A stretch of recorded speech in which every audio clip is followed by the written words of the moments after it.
Peri engineering, arts and science, pharmacy, nursing மற்றும் physiotherapy கல்லூரிகள் சென்னை இந்தியாவில் சிறந்த உள்கட்டமைப்பு கொண்ட கல்லூரிகளில் ஒன்று. 100% வேலை வாய்ப்பினை உறுதி செய்யும் சாதனை. ஆயிரக்கணக்கான பிற கல்லூரி மாணவர்களுக்கும் வேலை தந்த பெருமை.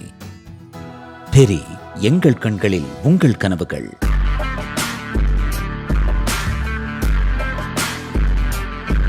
வணக்கம் ஜெயஹிந்த். இன்றைக்கி நம்ம சேனலில் ஒரு மிக முக்கியமான அப்டேட் பார்க்க போகிறோம். நம்மளுடைய கமெண்ட் செக்ஷனை நம்ம ஸ்கேன் பண்ணும்போது ப்ளஸ் நமக்கு வரக்கூடிய இமெயில்ஸ்லாம் பார்த்தோம் அப்படின்னா ஒரு கேள்வி எல்லார் மனதிலையுமே எழுது. ஒன்றுமே இல்லாத நாடு அப்படின்னு சொல்கிறீங்க பாகிஸ்தானை, எதுக்குமே ஒரு உதவாத ஒரு பயங்கரவாத நாடுன்னு சொல்கிறீங்க. பட் எப்படி இவ்வளோ இம்பார்ட்டன்ஸ் அவங்களுக்கு கிடைக்கிது? அமெரிக்காட்ட இப்படி ஒரு நெருக்கம் எப்படி? அமெரிக்கா அதிபர் ட்ரம்ப்பே பாகிஸ்தான் வருவேன்னு சொல்கிற அளவுக்கு இம்பார்ட்டன்ஸ் எங்கேருந்து வந்துச்சு?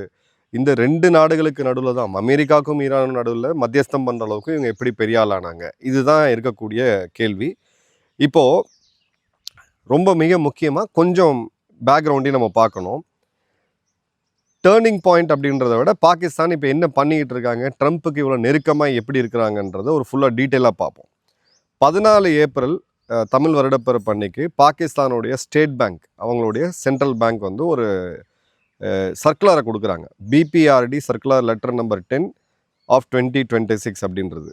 இதில் 8 வருடமாக இருந்த பேன், அதாவது கிரிப்டோ கரன்சியை தடை செய்திருக்கு பாகிஸ்தான்.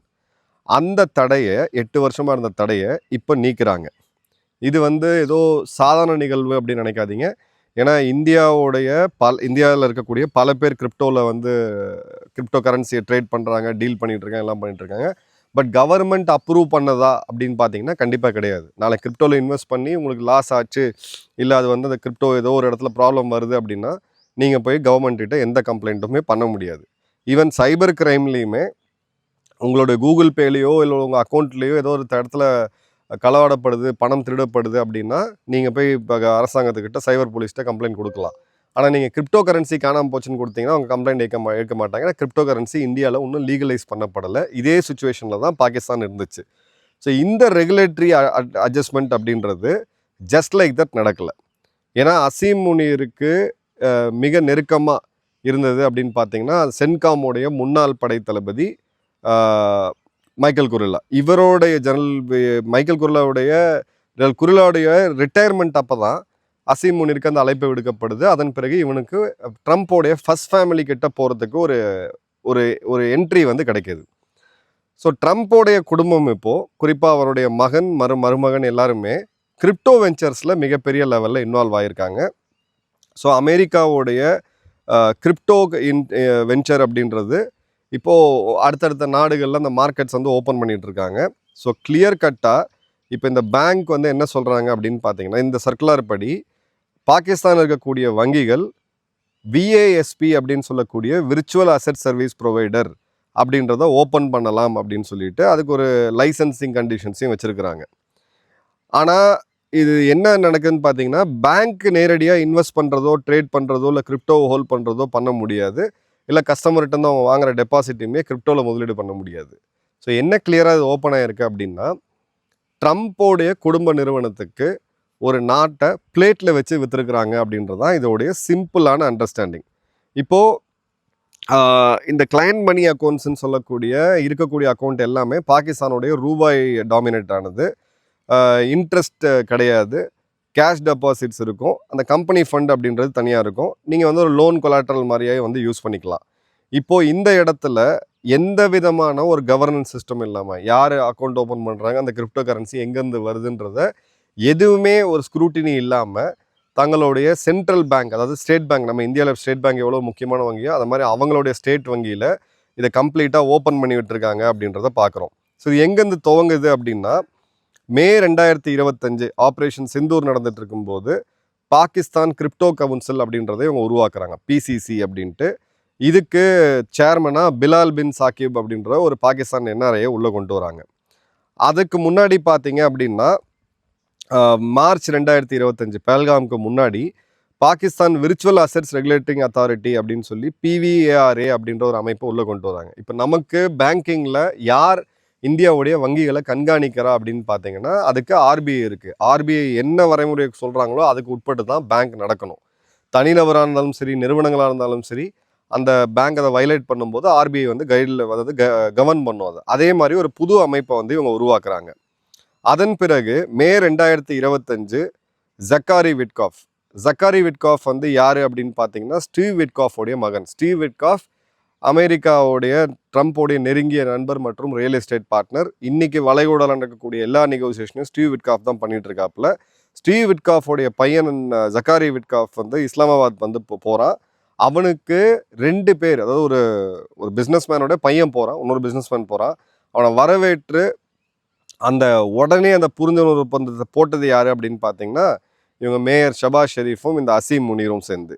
அதன் பிறகு டிசம்பர் 2025 பினான்ஸ் அண்ட் ஃபினான்ஸ் மினிஸ்ட்ரின்னு சொல்லி ஒரு புதுசாக ஒரு இதை உருவாக்குறாங்க. ஃபினான்ஸ் மினிஸ்ட்ரி நம்ம கேள்விப்பட்டிருக்கோம். பிட்காயின் பினான்ஸ் உங்களுக்கு தெரியும். அதோடைய 2 பில்லியன் ஃபண்டிங்கை வந்து இவங்க உள்ளே கொண்டு வராங்க. அதன் பிறகு டிசம்பர் 2025 அவங்களுடைய இராணுவ அதிகாரிகளுடைய ஃபவுண்டேஷன், அதாவது நம்ம ரிலையன்ஸ் நிறுவனத்தை விட ஒரு மிகப்பெரிய நிறுவனம் அது, ஃபாஜி ஃபவுண்டேஷன் அப்படின்னு சொல்லுவாங்க.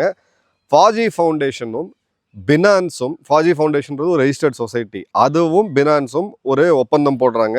அதன் பிறகு 2025 இந்த உருவாக்கப்பட்ட அமைப்பு பிவிஏஆர்ஏன்ற அமைப்பு, அது வந்து இந்த இடத்துல நோ அப்ஜெக்ஷன் சர்டிஃபிகேட் கொடுக்குறாங்க பினான்ஸ் மற்றும் எஸ்டிஎக்ஸுக்கு. பிப்ரவரி 2026 பிவிஆர்ஏ அப்படின்ற இந்த அமைப்பு கிரிப்டோவை டெஸ்ட் பண்ண ஆரம்பிக்கிறாங்க. மார்ச் 2026 இந்த விர்ச்சுவல் அசெட்ஸ் ஆக்ட் அப்படின்றது பாராளுமன்றத்தில் மசோதாவாக தாக்கல் செய்யப்பட்டு சட்டமாக வந்து அப்ரூவ் பண்ணப்படுது. எல்லாருமே அதை வந்து அப்ரூவ் பண்ணுறாங்க. 14 ஏப்ரல் இந்த இடத்துல தான் மிக முக்கியமாக நம்ம கவனிக்கணும். இந்த பேச்சுவார்த்தை ஒரு பக்கம் நடந்துக்கிட்டு இருக்கு. பாகிஸ்தானுக்கு ஏன் இம்பார்ட்டன்ஸ் கொடுக்குறாங்க அப்படின்னு பார்த்தீங்கன்னா, பாகிஸ்தானுடைய கிரிப்டோ கரன்சி மார்க்கெட்டை இப்போ மக்களுக்கும் ஓப்பன் பண்ணி விட்டு, அதுவும் எந்த கட்டுப்பாடுமே இல்லாமல் யார் வேணால் அக்கௌண்ட் ஓப்பன் பண்ணலாம் அப்படின்னு சொல்லக்கூடிய அந்த முடிவை இப்போ எடுத்திருக்கிறாங்க. இப்போது குளோபலி கிரிப்டோ அடாப்ஷன் எடுத்தீங்க அப்படின்னு பார்த்தீங்கன்னா, அமெரிக்கா இந்தியாவுக்கு அப்புறம் இப்போ மிகப்பெரிய லெவலில் யார் இருக்காங்கன்னு பார்த்தீங்கன்னா பாகிஸ்தான் தான். இந்தியாவில் கிரிப்டோ வந்து அலோடு கிடையாது. நம்ம பேங்கிங்கில் போய்ட்டு நீங்கள் கிரிப்டோ வைக்க முடியாது. பட் நீங்கள் கிரிப்டோ அக்கௌண்ட் வெளிநாடுகள் இருக்கக்கூடிய அக்கௌண்ட்டை நீங்கள் ஓப்பன் பண்ணலாம் உங்களுடைய ரிஸ்கில். இப்போது கிட்டத்தட்ட வந்து ஒரு 2.5 கோடி பேர் பாகிஸ்தானில் இப்போ கிரிப்டோவில் கிரிப்டோ யூஸ் பண்ணிகிட்டு இருக்காங்க. ஒன்றுக்கு இல்லாட்டி ஒன்று யூஸ் பண்ணிகிட்டு இருக்காங்க. இது வந்து பார்த்திங்கன்னா ஒரு அசுர வளர்ச்சினே நம்ம சொல்லலாம். அதே மாதிரி பார்த்திங்கன்னா இன்ஃபார்மல் கிரிப்டோ மார்க்கெட் அப்படின்றது ஒரு $30 பில்லியன் அளவுக்கு போகுது அப்படின்றத நம்ம சர்வதேச அளவில் பார்க்குறோம். ஸோ ஒரு 30 பில்லியன் அளவுக்கான பணத்தை கிரிப்டோ மூலிமா உள்ளே கொண்டு வராங்க. இதுதான் ரொம்ப மிக முக்கியமான அலாமிங்கானது. ஸோ உலகம் முழுக்க நடக்கக்கூடிய பயங்கரவாதம் மற்றும் ட்ரக்ஸ் சம்மந்தப்பட்டது, ஆள் கடத்தல், இதற்கான பணத்தை பாகிஸ்தானை ஒரு மாஃபியாவா, ஒரு ஹவாலாவா, கிரிப்டோ மூலிமா இருக்கக்கூடிய ஹவாலாவை இப்போ புதுசாக உருவாக்கியிருக்கிறாங்க அப்படின்றத பார்க்குறோம். 2018 இவங்க பேன் பண்ணால் கூட அது வந்து அண்டர் கிரவுண்டில் போயிட்டு இருந்து அப்படின்றத நம்ம பார்க்குறோம். இப்போ அடுத்தது ட்ரம்ப் பாகிஸ்தான் இந்த கிரிப்டோ இந்த நெக்ஸஸ் எப்படி வருதுன்னு பார்த்தீங்கன்னா, வேர்ல்டு லிபர்ட்டி ஃபினான்ஷியல் அப்படின்ற ஒரு கிரிப்டோ பிளாட்ஃபார்ம் வந்து செப்டம்பர் 24 ட்ரம்ப் ஆட்சிக்கு வர்றதுக்கு 2 மாதம் முன்னாடி இது ஆரம்பிக்கிறாங்க. இதோடைய ஓனர்ஸ் யார் அப்படின்னு பார்த்தீங்கன்னா எரிக் ட்ரம்ப் மற்றும் டொனால்ட் ட்ரம்ப்போட ஜூனியர். இவங்க 2 மகன்கள் மற்றும் மருமகன் ஜாரேத் குஷ்னர். இவங்க 3 பேரும் 60% பங்கை இந்த வேர்ல்டு லிபர்ட்டி ஃபினான்ஷியல் நிறுவனத்தில் கையில் வச்சுருக்காங்க. இப்போ 51% 50% அதிகமாக இருந்துச்சுனாலே அந்த நிறுவனத்துடைய ஓனர் அவங்க தான் அப்படின்றது அர்த்தம். இதில் கோஃபவுண்டராக இருக்கிறது இவருடைய ரியல் எஸ்டேட் நண்பராக இருக்கக்கூடிய ஸ்டீவ் விட்காஃபோடைய மகனாக இருக்கக்கூடிய ஜக்காரி விட்காஃப். இப்போது இவங்களுடைய ப்ராடக்ட் என்ன அப்படின்னு பார்த்தீங்கன்னா ஸ்டேபிள் காயின். இந்த ஸ்டேபிள் காயினை டிஜிட்டல் கரன்சியாக பெக் பண்ணி கிராஸ் பார்டர் பேமெண்ட்ஸுக்கு யூஸ் பண்ண ஆரம்பிக்கிறாங்க. அப்போ தான் இந்த கிரிப்டோ வந்து ட்ரம்ப் வந்து பெரிய அளவுக்கு ப்ரொமோட் பண்ணுறாரு அப்படின்றத பார்க்குறோம். ஜனவரி 14, 2026 இந்த நிறுவனம் வேர்ல்ட் லிபர்ட்டி ஃபினான்ஷியல் நிறுவனமும் பாகிஸ்தானில் இருக்கக்கூடிய எஸ்டி ஃபினான்ஷியல் டெக்னாலஜிஸ், அதாவது வேர்ல்டு ஃபினான்ஷியல் நிறுவனத்தோடைய அஃபிலேட்டாக இருக்கக்கூடிய எஸ்டி ஃபினான்ஷியல் டெக்னாலஜிஸ் மற்றும் பாகிஸ்தான் அரசாங்கம் ஒரு புரிந்துணர்வு ஒப்பந்தத்தை போடுறாங்க. அப்போ இதில் USD1 ஸ்டேபிள் காயினை digital payments, cross border digital பேமெண்ட்ஸுக்கு யூஸ் பண்ணலாம் அப்படின்னு சொல்லி இதை மக்கள் எல்லாருமே யூஸ் பண்ணக்கூடிய அளவுக்கு நார்மலைஸ் பண்ணுறாங்க. இதை சைன் பண்ணும்போது இந்த ஃபேக் மார்ஷல் அசீம் முனீரும் இவங்க மேயர் ஷபாஸ் ஷெரீஃபும் கூட இருக்கிறாங்க அப்படின்றத பார்க்குறோம். ஸோ கிரிப்டோ டிப்ளமேசியை இவங்க கையில் எடுத்திருக்கிறாங்க அப்படின்றது தான் இதில் இருக்கக்கூடிய மிக மிக முக்கியமானது. ஸோ இதில் உங்களுக்கு லாபமும் இருக்குது. பயங்கரவாத அமைப்புகள் நாளைக்கு கிரிப்டோ கரன்சியை பயன்படுத்தி உலகம் முழுக்க இருக்கக்கூடிய இந்த ஜிகாதிகள்கிட்டருந்து நிதி உதவியை வாங்கி ஒரு உலகத்துக்கே ஒரு ப்ராப்பரான எந்த விதமான தங்கு தடையுமின்றி ஒரு டெரர் ஃபேக்டரியை ரன் பண்ணக்கூடிய அளவுக்கு இவங்க இப்போ உருவெடுத்திருக்கிறாங்க அப்படின்றத பார்க்குறோம். இந்த பிவிஆர்ஓயோட சேர்மன் பிலால் பின் சொல்லும்போது இது வந்து பிப்ளமேசி, அதாவது பிட்காயின் சொல்லக்கூடிய பிப்ளமேசி அப்படின்னு சொல்லி ஒரு வார்த்தையை வந்து பயன்படுத்துகிறாங்க. இதை இவங்க வந்து ஒரு பெரிய ஒரு இதுவாக அச்சீவ்மெண்ட்டாக சொல்கிறாங்க. சைனா போன்ற நாட்களே இன்னும் வந்து கிரிப்டோ கரன்சி ஒன்றும் அலோவ் பண்ணலை. இப்போ சைனாவோடைய அனலிஸ்ட் லின் மிங்வாங் சொல்லும் பொழுது ட்ரம்ப்போட பர்சனாலிட்டியை கரெக்டாக ஐடென்டிஃபை பண்ணி அவங்க குடும்பத்துக்கு என்ன தேவையோ ஒரு நாட்டை எடுத்து விற்று இந்த இடத்துல இவங்க வந்து ஒரு பெரிய ஒரு அச்சீவ்மெண்ட் வந்து இவங்க பண்ணியிருக்கிறாங்க. அதாவது ட்ரம்ப் கிட்ட நெருக்கமாக இருக்காங்க அப்படின்றது அவருடைய இது. இப்போது அசீம் முனீரை பற்றி பார்ப்போம். அசீம் முனீர் இன்னைக்கு சர்வ வல்லமையை படைத்த ஒரு ஆள். ஃபீல்டு மார்ஷல் அப்படின்றது கான்ஸ்டியூஷனல் அப்பாயின்மெண்ட். இப்போது நீங்கள் இந்தியாவோட ஜனாதிபதி மேலே நீங்கள் போய் ஒரு கம்ப்ளைண்ட் கொடுக்க முடியுமா, கேஸ் போட முடியுமானா முடியாது. ஏன்னா அவங்க ஒரு கான்ஸ்டியூஷனல் அப்பாயின்மெண்ட். அதே மாதிரி ஒரு மிலிட்ரி ரேங்கை கான்ஸ்டியூஷனல் அப்பாயின்மெண்ட் ஆக்கி எதிர்காலத்தில் வேற ஒரு சர்வாதிகாரி இந்த நாட்டுக்கு வரும்போது இவனை தூக்கி தூக்கில் போடக்கூடாதுன்னு சொல்லி அந்த கான்ஸ்டியூஷனல் இம்யூனிட்டி அவனுக்கு இருக்குது. ரெண்டாவது, அங்கே இருக்கக்கூடிய தேர்தல், அரசாங்கம், இது எல்லாமே இன்றைக்கி அவங்ககிட்ட கண்ட்ரோலாக இருக்கிறத பார்க்குறோம். முப்படைகளோட மொத்த கண்ட்ரோலும் அவங்ககிட்ட வந்துருச்சு. ஐஎஸ்ஐயை சென்ட்ரலைஸ் பண்ணியாச்சு. அவங்களுடைய துணை இராணுவ படை, காவல்துறை, இதுவுமே பார்த்தீங்க அப்படின்னா அசீம் முனீரோட நேரடி கண்ட்ரோலில் இருக்குது அப்படின்றத நம்ம பார்க்குறோம். இப்போது முனீர் எங்கே இப்போ திடீர்னு யூஎஸ் ஈரான மீடியேட்டராக வந்திருக்கான் அப்படின்னு பார்த்தீங்கன்னா பேக் சேனலில் இவங்க 2 பேர்கிட்டையும் பேசிகிட்டு இருக்கா. ஈரானுக்கு தேவையான ஆயுதங்கள் சைனா கொடுத்ததுன்றதை பார்த்தோம். அதை கொடுத்தது கடல் மார்க்கமாக ஒரு பக்கம் போயிருந்தாலும் லேண்ட் பார்டரில் சீபெக்கை பயன்படுத்தி பாகிஸ்தான்லேருந்து கணிசமான அளவுக்கு சிவில் ட்ரக்கில் சேட்டலைட் இமேஜரியில் சந்தேகம் வரக்கூடிய அளவுக்கு இவங்க எடுத்துகிட்டு போயிருக்காங்கன்ற ஒரு ரிப்போர்ட் வந்து கிளியராகவே சொல்லுது. ஸோ இதுலேயும் நம்ம வந்து கிளியர் கட்டாக பார்க்கணும். சிஏஏ பொறுத்த வரைக்கும் பாகிஸ்தான் மேலே எப்பயுமே அவங்களுக்கு வந்து ஒரு பாசம் உண்டு. ஏன்னா அவங்களுக்கு வளைகுடாவில், சென்ட்ரல் ஆசியன் நாடுகளில், ஆப்கானிஸ்தான், ஈரான் போன்ற நாடுகளில் அவங்க சொல்லக்கூடிய வேலையை காசு வாங்கிட்டு பர்ஃபெக்டாக செய்யக்கூடிய வேலையை அவங்க சிஏஏ வந்து பாகிஸ்தான் ஐஎஸ்ஐயும் இராணுவமும் பண்ணுவாங்க. ஓப்பனாகவே ஒரு சிஏவுடைய முன்னாள் அதிகாரி பாகிஸ்தானோட ஜெனரல்ஸ்க்கு நீங்கள் பிரைப் பண்ணிங்கன்னா நம்ம என்ன வேணால் பண்ணலாம், நம்ம போய் களத்தில் இறங்கி போய் பண்ணணும்னு அவசியம் இல்லை. ஸோ அவங்களுக்கு இது ஒரு ஃபேவராக இருக்குது. ட்ரம்ப்போடைய குடும்பத்துக்கு ஒரு மிகப்பெரிய பிஸ்னஸ் அப்படிங்கிறது என்னதான் ஒரு கேடுகட்ட நாடாக இருந்தாலும் கிரிப்டோ கரன்சியை மைன் பண்ணுறதுக்கு, கிரிப்டோ கரன்சியை லீகலைஸ் பண்ணுறதுக்கு ஒரு ப்ராமினெண்ட்டாக ஒரு நாடு, ஒரு பெரிய நாட்டோடைய அந்த மார்க்கெட் அப்படின்றது அவங்களுக்கு கம்ப்ளீட்டாக கையில் கிடச்சிருச்சு. ஸோ எந்த பேமெண்ட்டை எந்த நாட்டுக்கு அனுப்பினாலும் அமெரிக்காவோட உளவுத்துறையும் சரி, அங்கே இருக்கக்கூடிய செல்வந்தர்களும் சரி, இனிமே பேங்கிங் சிஸ்டம்க்கு உள்ளே வராமல் கிரிப்டோ கரன்சி மூலியமாகவே எல்லாத்தையும் பண்ண முடியும். மூணாவது, இந்த ஐஎஸ்ஐ, இந்த பாகிஸ்தான் இராணுவ அதிகாரிகள், இந்த ஃபாஜி ஃபவுண்டேஷனுடைய சங்க் அப்படின்னு பார்த்தீங்கன்னா இதோட மொத்தம் எல்லாமே அவங்களோட பாகிஸ்தான் உயர் இராணுவ அதிகாரிகள் இருக்குது. இந்த பிக் பாய்ஸ் கிளப்னு சொல்லுவாங்க, பாகிஸ்தானுடைய முன்னாள் இராணுவ தளபதிகளுடைய ஒரு குரூப்பு. அவங்களுக்குமே உட்காந்த இடத்துல இருந்து பணம் போயிட்டுருக்கு அப்படின்றதையும் பார்க்குறோம். ஸோ இவங்களுக்கு லஞ்ச லாவண்யம், கோடிக்கணக்கில் பணம் உள்ளே வருது, கமிஷன் கிடைக்குது, நாட்டை விற்கிறத பற்றி இவங்களுக்கு கவலை கிடையாது. ட்ரம்ப் குடும்பம் அங்கே வந்து இந்த பிஸ்னஸ்குள்ளே வந்ததுனால அங்கே வந்து அவங்களுக்கு சாட்டிஸ்ஃபைடு. அதே மாதிரி பார்த்தீங்க அப்படின்னா அமெரிக்காவுடைய உளவுத்துறைக்கு இந்த காட்டுமிராண்டி கூட்டம் அப்படின்றது தேவை. ஸோ ஒரே நேரத்தில் இது எல்லாமே கிளியர் கட்டாக வரும்பொழுது இவங்களுக்கு இப்போ இந்த இன்ஃபர்மேஷன் அப்படின்றது இந்த ப்ராக்சிமிட்டி அப்படின்றது கிடைக்கிறத பார்க்குறோம். இப்போது இந்த பேங்கோடைய இந்த பேனை எடுத்த பிறகு ட்ரம்ப் ஃபேமிலிக்கு இருக்கக்கூடிய மார்க்கெட் சைஸ் எவ்வளோன்னு பார்த்தீங்கன்னா $30 பில்லியன். ஸோ $30 பில்லியன் அளவுக்கான மார்க்கெட்டு அவங்க என்னென்னலாம் பிட்காயினில் எக்ஸ்பெரிமெண்ட் பண்ணுறாங்களோ இங்கே வந்து ஒரு வெள்ளெலி வந்து கிடச்சிருச்சு, என்ன வேணால் பண்ணலாம். ஸோ இந்த இடத்துல முனீர் வந்து ஒரு சிஏ அசட்டாகவும் சைனாக்கும் பயன்படுறான், இவனுக்கும் பயன்படுறான் அப்படின்ற போது தேவைப்படும் போது யூஸ் பண்ணக்கூடிய ஒரு அடியாளாக இப்போ அவன் இருக்கிறான் அப்படின்றத பார்க்குறோம். அதே மாதிரி உள்ளுக்குள்ளே முனீரை கவுண்டர் பண்ணுறதுக்கோ இல்லை முனீரை எதிர்த்து நிற்கிறதுக்கோ யாருமே கிடையாது. ஏன்னா அவங்க மக்கள் செல்வாக்கு பெற்ற ஒரே தலைவர் இம்ரான்கான். இப்போ இம்ரான்கான் ஜெயிலில் இருக்காப்புல. இம்ரான்கானை வயது மூப்பு காரணமாக மரணம் அடைஞ்சிட்டாருன்னு சொல்லி சீக்கிரம் அந்த செய்தி வரும். அதற்கான எல்லா வேலைகளும் அவங்க உள்ளே பண்ணிக்கிட்டு இருக்காங்க.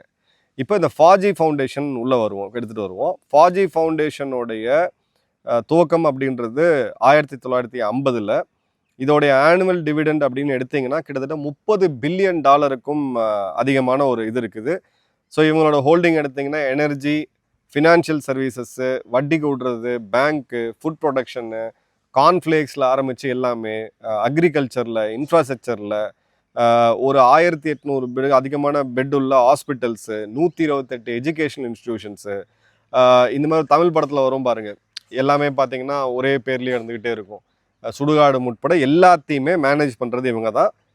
இது வந்து ஒரு பாகிஸ்தான் ஸ்டாக் எக்ஸ்சேஞ்சில் லிஸ்டட் கம்பெனி. இது ஒரு மிலிட்ரி இதுன்னு சொல்லி எடுத்து அதுக்கு டேக்ஸ் எக்ஸம்ஷனையும் கொடுத்துருக்குறாங்க. இப்போது இந்த 12ஆம் தேதி டிசம்பர் ஃபாஜி ஃபவுண்டேஷனும் பினான்ஸும் ஒரு அக்ரிமெண்ட் போடுறாங்க. அதன் பிறகு பார்த்தீங்க அப்படின்னா இந்த அக்ரிமெண்ட் படி இவங்களுடைய கிரிப்டோ கரன்சி, பிளாக் செயின் பேமெண்ட்டை, டிஜிட்டல் இன்ஃப்ராஸ்ட்ரக்சர் எல்லாத்தையுமே உள்ளே கொண்டு வராங்க அப்படின்றத நம்ம பார்க்குறோம். இப்போ கிரிப்டோ கரன்சி நீங்கள் எப்படி மைன் பண்ணுவீங்க? உங்களுக்கு அந்த அளவுக்கு கரண்ட் ப்ரொடக்ஷன் இருக்கணும். கரண்ட் ப்ரொடக்ஷன் இருக்கணும் அப்படின்னா நீங்கள் முதல்ல கரண்ட்டை உற்பத்தி பண்ணணும், பவரை உற்பத்தி பண்ணணும், அது வேறு. ஆனால் அதை கன்சியூம் பண்ணணும் இல்லைங்களா? கரண்ட்டை நீங்கள் சேவ் பண்ணி வைக்க முடியாது இல்லையா? ஸோ இது எல்லாமே கம்ப்ளீட்டாக ஒரு ஷேமாக இருக்க போகிறத நம்ம கிளியராக கட்டாக பார்க்குறோம். ஸோ $2 பில்லியன் அளவுக்கான இன்வெஸ்ட்மெண்ட்ஸை இவங்க ஏற்கனவே உள்ளே கொண்டு வந்துட்டாங்க. 30 பில்லியன் ஒரு அண்டர் கிரவுண்டில் ஒர்க் பண்ணக்கூடிய கிரிப்டோ மார்க்கெட்டோடைய ஆக்சஸ்ஸு பாகிஸ்தான் இப்போ தூக்கி பிளேட்டில் ட்ரம்ப்போட குடும்பத்துக்கு கொடுத்துருக்குறாங்க. USD1 ஸ்டேபிள் காயின் காரிடரை முழுவதும் வேர்ல்ட் லிபர்ட்டி ஃபவுண்டேஷன் நிறுவனம், அதாவது ட்ரம்ப்போடைய குடும்ப நிறுவனத்துக்கு கொடுத்துருக்குறாங்க. இவங்களுடைய ஃபாஜி ஃபவுண்டேஷன் பிளாக் செயின் தொழில்நுட்பத்தில் பினான்ஸோடைய அக்ரிமெண்ட் அப்படின்றத போடுறாங்க. அதன் பிறகு தான் இவங்களுடைய அசெட்ஸ் எல்லாமே இப்போ டோக்கனைஸ் ஆகுது. அதாவது அந்த மிச்சம் மீதி இருக்கக்கூடிய எதுவுமே இனி வந்து அவங்க ஏற்கனவே ஆன் சேல் அப்படின்னு போட்டுருந்தாங்க அப்படின்றத பார்க்குறோம். ஸோ இப்போ இருக்கிறது என்ன அப்படின்னு பார்த்தீங்கன்னா, முதல்ல இது ஏன் ஷார்ட் டேர்மாக இது ஒரு பெரிய இவங்களுக்கு ஒரு அச்சீவ்மெண்ட்டாக தெரியும், லாங் டேர்மில் இது மிகப்பெரிய ஒரு தாக்கத்தை பாகிஸ்தானுக்கு ஏற்படுத்தும் அப்படின்னா, IMF என்ன சொல்கிறாங்க அப்படின்னு பார்த்தீங்கன்னா, எந்தெந்த நாடு கிரிப்டோவோட எக்ஸ்பெரிமெண்ட் பண்ணுறீங்களோ இந்த இடத்துல நீங்கள் கொஞ்சம் உஷாராக இருக்கணும் அப்படின்றத கொடுக்குறீங்க. இப்போ சைனாவோ இந்தியாவோ பண்ணல, உலகத்தோடைய 2வது பெரிய பொருளாதாரத்தை கொண்ட நாடும் 4வது பொருளாதாரத்தை கொண்ட நாடுமே இதை பண்ணல. 3வது பொருளாதாரமாக இருக்கக்கூடிய ஜெர்மனி கூட இதை வந்து பண்ணலை. பாகிஸ்தான் வந்து இப்போ 1.2 பில்லியன் கடனை வந்து இப்போ IMF வந்து அது பெண்டிங் இருந்துக்கிட்டு இருக்கு. இப்போது இதோடைய முன்னாள் பாகிஸ்தானுடைய முன்னாள் நிதி அமைச்சர் அசாத் உமர் சொல்லும்போது இந்த வார்த்தையை நல்லா கவனிங்க. No discussion, no clarity, no stakeholder take on about just sudden announcement. எந்த விதமான ஒரு கலந்தாலோசிப்பும் இல்லை, எந்த ஒரு கிளாரிட்டியும் இல்லை, யார்கிட்டையுமே இதை பற்றி பேசல, ஒரு அறிவிப்பாக வந்திருக்கு அப்படின்ட்டு. அதே மாதிரி பார்த்தீங்க அப்படின்னா வேர்ல்ட் லிபர்ட்டி ஃபவுண்டேஷன் அப்படின்றது ட்ரம்ப்போடைய குடும்ப நிறுவனம். 2028க்கு பிறகு ட்ரம்ப் போன பிறகு இந்த நிறுவனத்தோட கதை என்ன ஆகுன்றது தெரியும். இப்போ ட்ரம்ப் போய் ரிப்பப்ளிக்லேயே வேறு யாராவது வந்தால் கூட இதெல்லாம் ரொம்ப நாள் போகிறதுக்கான வாய்ப்பு அப்படின்றது இல்லை. ஏன்னா அமெரிக்காவுடைய ஜனநாயக சிஸ்டம் அப்படி அந்த மாதிரி அவங்க டிசைன் பண்ணி வச்சுருக்காங்க.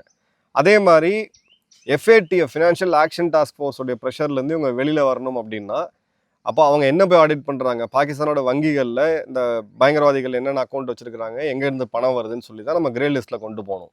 ஸோ அது பிட்காயின்குள்ளே வரும்பொழுது டெரர் ஃபினான்சிங்கில் பாகிஸ்தான் மிகப்பெரிய லெவலில் பயன்படுத்தப்படும் அப்படின்னு நம்ம பார்க்குறோம்.